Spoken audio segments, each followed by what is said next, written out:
Aid is falling from the sky in Gaza, but is the food reaching the empty stomachs? After weeks of mounting international pressure, Israel announced what it called tactical pauses in military operations to let the aid in. But from the ground, it doesn't look like a breakthrough. It's desperation, in fact, because the hunger does not pause. The war does not pause. What about the airdrops? They may look good from the air, but are they enough to save lives on the ground devastated by almost 2 years of the relentless strikes? Because starvation is still haunting the people on the ground. Here's what Gaza looks like today. 8 packages drifted down from planes in Gaza as hungry Palestinians rushed in, some cheering, others just running and hoping that maybe this time there's something left for them. It's as chaotic and as violent as it gets. Eyewitnesses compared getting aid to entering a battlefield. We have been waiting since 6 in the morning for aid and flour to feed our children. Bullets were flying overhead and tanks surrounded us. We grabbed this sack from under the tip of a tank. I've walked about 4 kilometers on foot with the sack on my shoulders. From Gaza, new images showing a mother carrying her malnourished child to a hospital that's running low on just about everything: beds, medicines, food. And she's not alone. 1 in every 5 children in Gaza is now malnourished. More than 100 people have died of hunger, most of them in just the last 4 weeks. I've come so I can provide a piece of bread for my children. It's been 2 months since we've had a single grain of flour at home. No one is going to help me if my children die. Israel says over 120 trucks of aid were picked up and distributed on Sunday, with more waiting at the border. But the UN says that's not even a quarter of what's needed. Gaza needs 500 to 600 trucks of food, water and medicine every day. And right now, just a fraction makes it. And not always safely, by the way. We went to get flour, but tanks and drones opened fire on us, and this young man was martyred. Every day there are martyrs and injuries. Tents that replaced homes are now gone as well.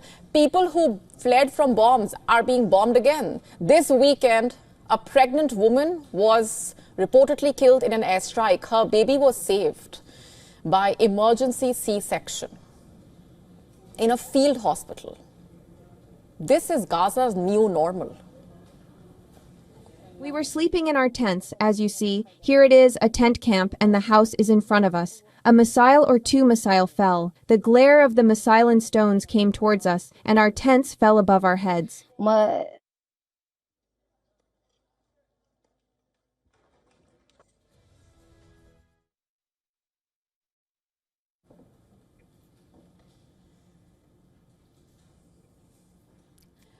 But the person ordering these strikes, Israel's Prime Minister Benjamin Netanyahu, he says that the hunger crisis is not Israel's fault.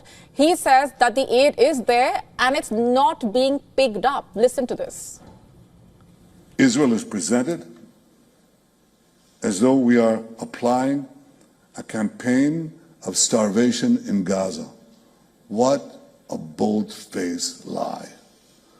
There is no policy of starvation in Gaza, and there is no starvation in Gaza.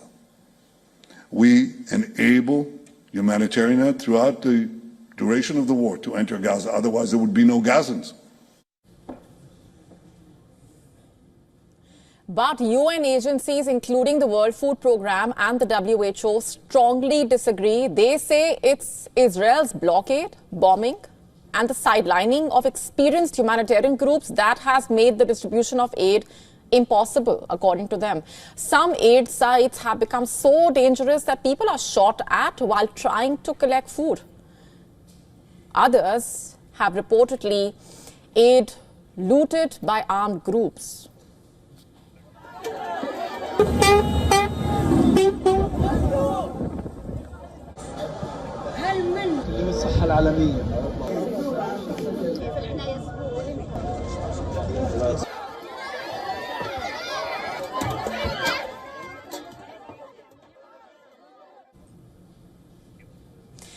In fact, the United Nations World Food Programme says 470,000 people in Gaza are facing famine-like conditions. The World Health Organization, it says children are arriving at hospitals with bodies so wasted they are dying within hours or are dead on arrival. And these deaths are not random. They are preventable. This is not just a crisis of scarcity. It is a crisis of equity and climate. Nearly 40% of the global workforce is linked to food systems, yet many remain trapped in poverty. Climate change is disrupting harvests, supply chains, and humanitarian response. Conflicts continues to drive hunger from Gaza to Sudan and beyond. Hunger feeds further instability and undermines peace. We must never accept hunger as a weapon of war. So where does that leave us? Sure, aid is trickling in, but starvation is surging. Israel is defending its actions, but the death toll from hunger, including children, keeps rising. Airdrops may soothe the headlines, but they don't stop famine and hunger, as we've seen again and again in this war, has become not a consequence but a tool in a way. And so until the aid flows at the scale that is needed, Gaza's children will keep dying of hunger while the world watches food fall from the sky.